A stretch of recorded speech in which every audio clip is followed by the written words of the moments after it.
అండి. వంకాయ టమాటా చపాతీ తినేవాళ్ళు ఎంతమంది ఉన్నారో చెప్పండి. నేనైతే వంకాయ టమాటా చపాతీలోకి అయితే బాగా చాలా టేస్ట్ ఉండిద్దని చెప్పి నేనైతే ఇలా చేసుకుంటాను.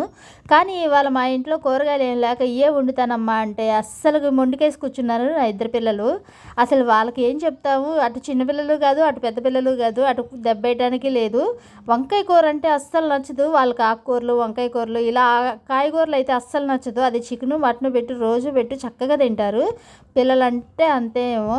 మీ పిల్లలైతే ఎలా తింటారో నాకైతే కామెంట్ పెట్టండి. నేను ఆకుకూర ఫ్రై చేసినా ముట్టుకోరు, ఇలా వంకాయ టమాటా వండినా ముట్టుకోరు. ఇక వెరైటీగా ఉంటుందని ఇవాళ బఠానీ వేసి అయితే చేశాను. ఇంట్లో అయ్యే ఉన్నాయి. రాత్రి మార్కెట్కి వెళ్ళి కూరగాయలు దాటాక ఒళ్ళు బద్దకం వేసి నాకు నేను ఇక ఇవే ఉన్నాయి కదా, తెల్లారికి సరిపోతుంది, రేపు సాయంత్రం వెళ్ళి తెచ్చుకోవచ్చు అనుకున్నాను. మా పిల్లల మొండికేసే దానికి నాకైతే పిచ్చ కోపం వచ్చేసింది.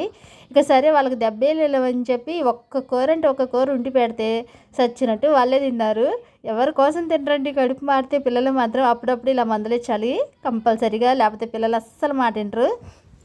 ఇవాళ అయితే నేను వంకాయ టమాటాల్లో ముందుగా అయితే పొయ్యి మీద పెరిగి పెట్టుకొని దాంట్లో ఆయిల్ వేసుకొని కొంచెం తాలింపులు వేసుకొని దాంట్లోనే కొంచెం ఉల్లిపాయలు పచ్చిమిరపకాయలు కూడా వేపుకొని దాంట్లోనే కొంచెం ఈ నానబెట్టుకున్న బఠానీ కూడా వేసుకొని బాగా వేయించుకున్నాను. దాంట్లోనే అల్లం పేస్ట్ వేసుకొని గోల్డెన్ బ్రౌన్ కలర్లో వచ్చేలాగా వేయించుకొని వంకాయ ముక్కలు అయితే వేసుకున్నాను. వంకాయ ముక్కలు ఏంగానే ఉప్పు పసుపు అయితే వేసుకోవాలండి, లేకపోతే కంటకి చేతి వచ్చేస్తుంది. ఇక అలా వేసుకొని కొంచెం మగ్గిన తర్వాత నేను టమాటాలు మిక్సీ పట్టుకుంటాను కదా, అట్లాగా వేసుకున్నాను.